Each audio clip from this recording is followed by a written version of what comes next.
15. 3 weeks ago, we began examining how the universe manifests in each of us. We learned that the quantum world is connected to our daily life through the perceptions we have of life. Secondly, it can be said that we live in a conscious universe. Atoms and other matter have learned to think as part of the creative process. Whoever would have thought of atoms and molecules actually being able to think? Finally, we learned how the life transitioned from how actually the stuff that was not life and not living actually turned into life and the purpose of that life. So it's interesting to keep in mind that science actually has shown that things that have not been living have actually been turned to things that are living. So that's kind of surprising. In the second part of this message, we'll consider how the brain created the mind or didn't create the mind, the power of personal reality, and where we actually came from. The brain and the mind work based on the living creature that we are that inhabits the universe that we are in. The universe actually thinks through our brain, which is kind of unique. And you're going to find some stuff out about the brain and the mind today that might surprise you. Our personal reality is developed through the power of choice that we each have. By making choices, we participate in the construction of reality. So every time we make a decision in our life, we may not think it's that important, but yet it contributes to reality in the world. And lastly, we will consider where we came from. It can be stated that we are part of God. Oneness is a term we often use in spiritual circles in describing our relationship with the universe, and we will explore that a little bit more this morning. But we can say definitively that we come from cosmic mind, and that cosmic mind is inside of each and every one of us. So let's first get into whether the brain created the mind or whether it didn't create the mind. The universe thinks through each and every one of us. That still does not answer the question how the brain and mind are related. Some people have compared the mind to a computer. Have anybody ever heard that? In reality, it is a false analogy. Minds understand concepts. Computers don't. Minds are able to experience feelings, self-reflect, and have insight. Computers base their answers on numbers. Minds have experiences. Computers do not have experiences, but run software. And sometimes that software can give us problems too, as we all probably know. Some believe the mind is a byproduct of the brain. This cannot be true since quantum particles engage in mind-like behavior. We talked several weeks ago about atoms and molecules actually thinking, and even certain parts of the body knowing what functions it is supposed to serve. There is intelligence in all of this, and we are part of that. Another group of individuals believe the more complex an organism, the more likely it has consciousness. This does not explain how dead matter learned to think or other matter learn complex behavior. Another theory is the brain operates according to fixed principles of biochemistry and electromagnetism. The weakness of this theory is it does not explain human creativity, invention, art, and discovery. Have you ever looked at a work of Da Vinci or Michelangelo? There definitely was creativity. I think we all can agree with that. They weren't programmed to do that. It was something that they had within them, and it went beyond just the brain. The Bible speaks eloquently about the mind of God, and I'm going to read to you 1 Corinthians chapter 2, 14 through 16. The person without the Spirit does not accept things that come from the Spirit of God, but considers them foolishness and cannot understand them, because they are discerned only through the Spirit. The person with the Spirit makes judgments about all things, but such a person is not subject to merely human judgments. For who has known the mind of the Lord so as to instruct him? But we have the mind of Christ. And you can see that there's a lot of emphasis placed on the mind there. It doesn't talk about our brains.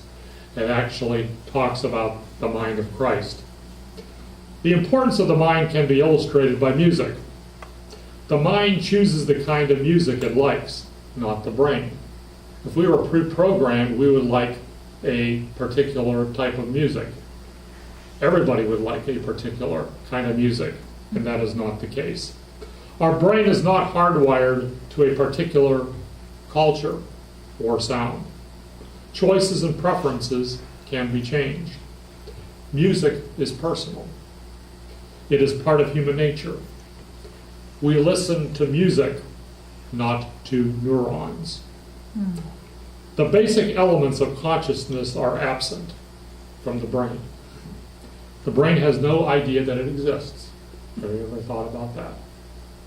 Actually, in preparing this message, one of the examples that was given in some of the literature was that somebody could actually stab the brain with a knife and wouldn't even know that it had been stabbed. Everything else comes from the mind. And our emphasis in our message this morning is about our mind. We talk a lot about Christ's mind, universal mind, God mind. This is something that may operate through the brain, but it is not the brain itself. And that's something that's important to remember. The brain actually doesn't feel pain. What does feel pain is the nervous system. The nervous system causes us to feel pain. And think about that for a minute.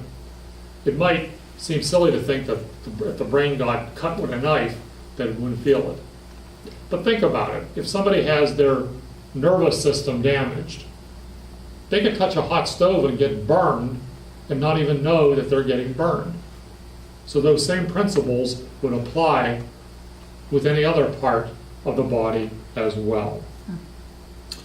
Inside the brain, it is completely silent. It's good to keep in mind. We are focusing our attention on the power of mind, because it is that mind that makes us conscious. It is that mind that creates consciousness. Therefore, the answer to the question about whether the brain created the mind is a simple one. The mind itself is what consciousness is. Consciousness is everywhere in the universe.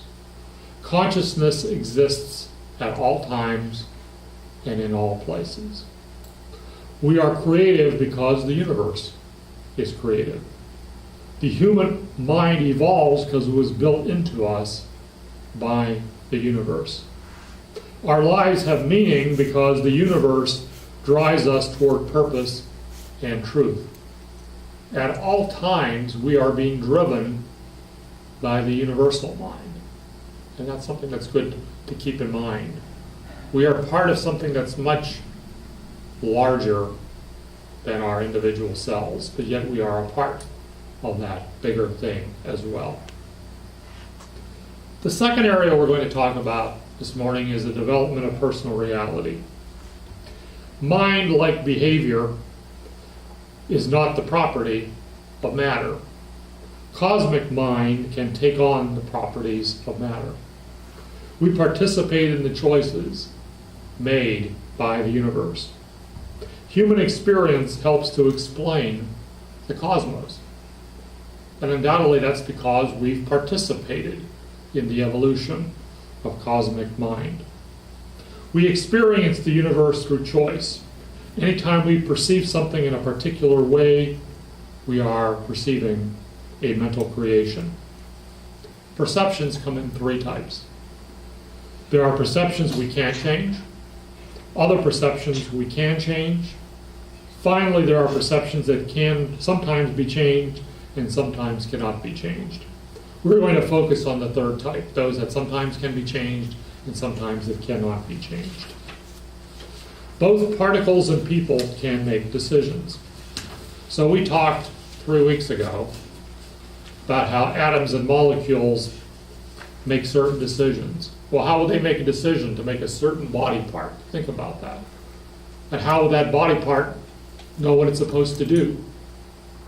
It would have to have intelligence and some decision about it at the time of its formation would have to also be part of that. Everyone and everything participates in making decisions. Every perception you have is an act of participation in reality. What does this Bible say about perception? I'm going to read to you James chapter 1 and verses 2 and 3. That's James 1 and verses 2 and 3.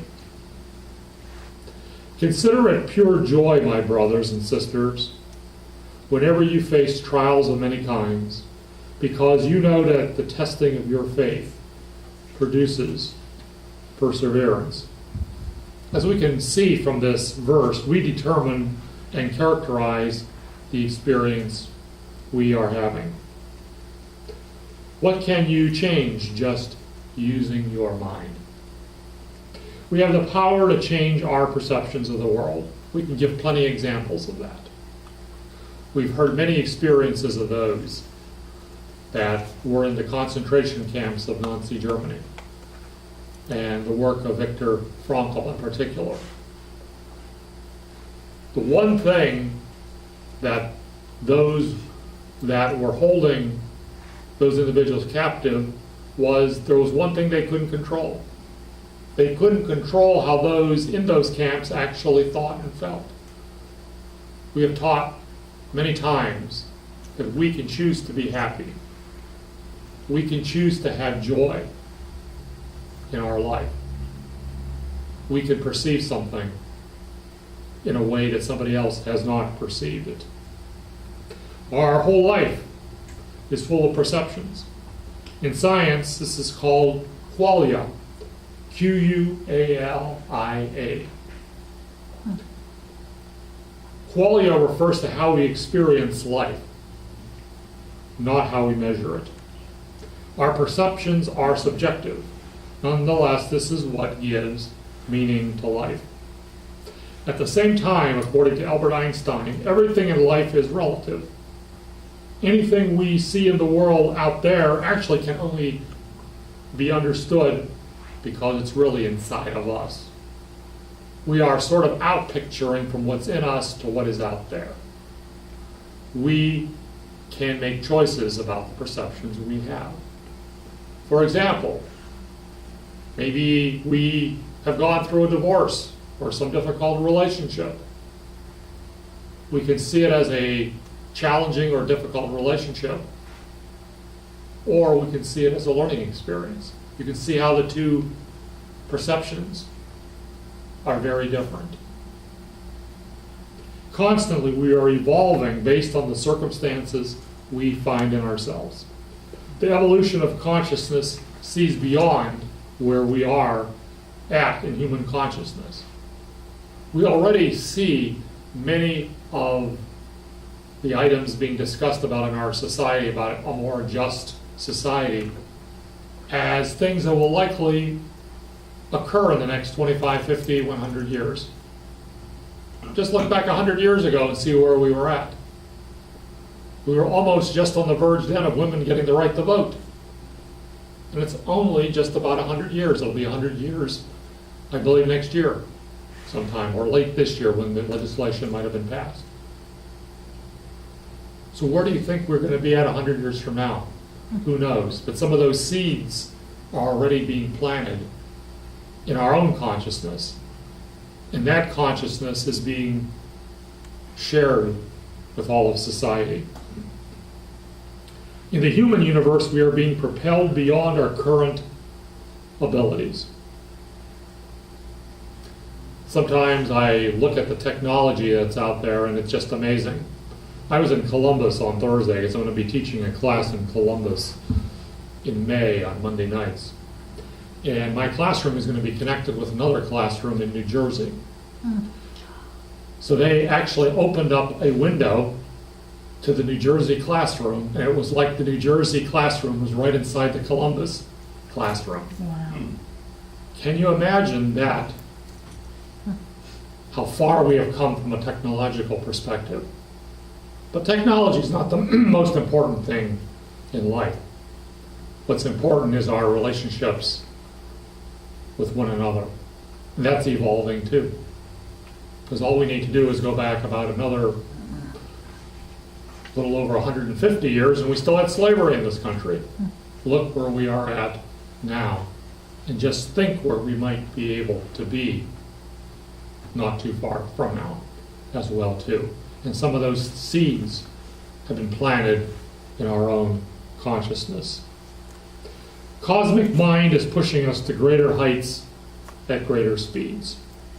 As humans, we are endowed with being aware of the needed evolution for the future. So we're aware of the awareness that there needs to be changed. The next great leaps of consciousness are actually within us. And that's something really to be hopeful for. Because while at times it may seem that society is taking a step back, in reality it's taking steps progressively forward. There are times when we see things like the tragic shooting in California yesterday. But nonetheless, out of those types of situations, ultimately, in the long run, will come much good. And that's something that's important for us to remember. The last area we're going to talk about this morning is where we came from. And that's an age-old question. Probably when many of us were kids, we asked that question of our parents. Where did we come from? Probably each of us has, like I said, asked this question many times, and the Bible makes an interesting comment about it at Hebrews chapter 3 and verse 4. Hebrews chapter 3 and verse 4. For every house is built by someone, but God is the builder of everything. So God mind, or universal mind, is behind everything. How does this square with science? We are all connected to the cosmic mind through our nervous system. So our nervous system plays a big role. Yet at one time or another, most of us believe that we are separate from God. We believe our own mind is separate from cosmic mind. At times, we separate parts of our life into separate compartments. In the message today, it might be easy to separate the concepts of mind and matter. In reality, mind and matter are just different states of consciousness. There's actually a connection between mind and matter. And some of us probably have heard people from different spiritual traditions have said, the human experience has no value. Is that really logical, though? It's not logical, because then why would we be going through it if it doesn't have any value? What helps us navigate successfully on our path is to know what state we are in. This is the key to wholeness. Each of us is on a path of spiritual rebirth.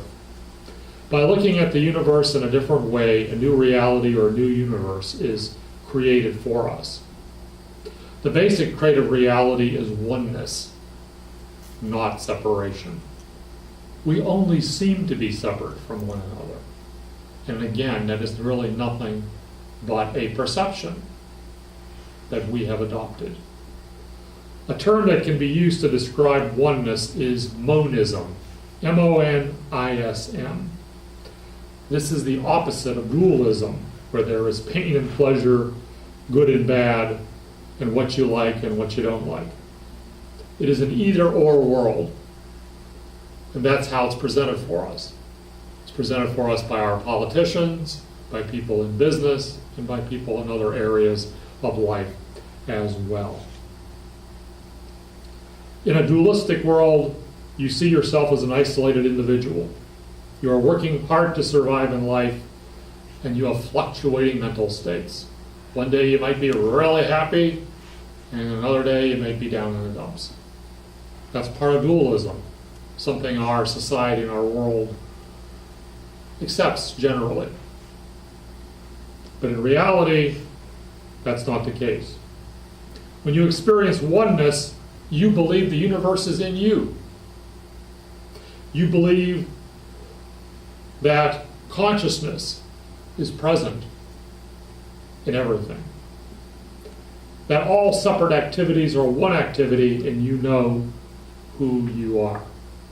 So there's a couple of different examples. The difference between dualism and the difference between monism. When we're talking about monism, we recognize our inherent wholeness, our inherent oneness with each other. And that's what makes for a more loving world and a more compassionate world. When we focus on the concept of I, it is then we create what appears to be a universe of separation. Sometimes when you use the term I too often, it's almost like a disease. I. When in reality, we're all one. One sees the stars and planets at night and are convinced. But we still live in a separate reality. There is a belief in the physical world and technology, yet none of this makes it reality. We actually can adopt beliefs and perceptions that are not true. And just because we adopt them as such doesn't make it so. In conclusion, it's good to remember that our mind, not our brain, is consciousness. We are constantly evolving into a new personal reality, and we are all one with cosmic mind. As we continue to travel our spiritual path, let us remember our wholeness and our connection to the universe and every one of us. Namaste.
Exhaling away any concerns you may be having this morning. Make sure you're in a comfortable position.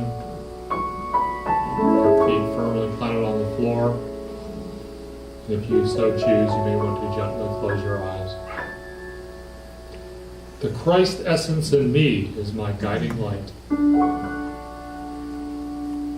As I start my day, I remind myself that I'm a seeker, a traveler on the spiritual path, to know more of the depths of myself.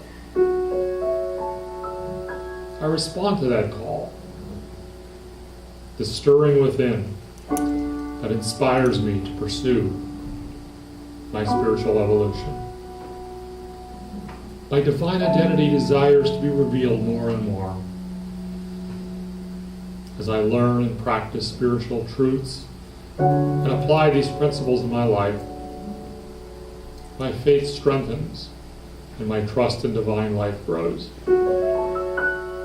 I no longer feel I'm traveling alone. Rather, I am shepherded by the indwelling presence of love. My confidence grows and I face challenges with confidence and peace. The Christ essence demonstrated by Jesus is ever with me as the guiding light of spirit. We are all connected through oneness. Every person in the world has unique gifts and qualities. I interact with people every day who look, think, and act differently from me. Yet despite any appearance of separation and differences, in reality we are all connected through oneness, unified in our divinity.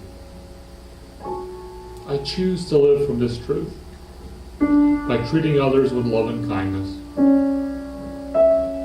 When I struggle to relate lovingly to someone, I challenge myself to identify and focus on the good in that person. When I'm able to acknowledge the good, I shift myself into a consciousnss of love. I remember that all people are connected through God, and I experience oneness with all. And we will enter into 2 minutes of silence as we contemplate our oneness with each other.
prayer, 17 in the hymn.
Now let us take this time to affirm peace into our world. The Spirit of God moves through all people to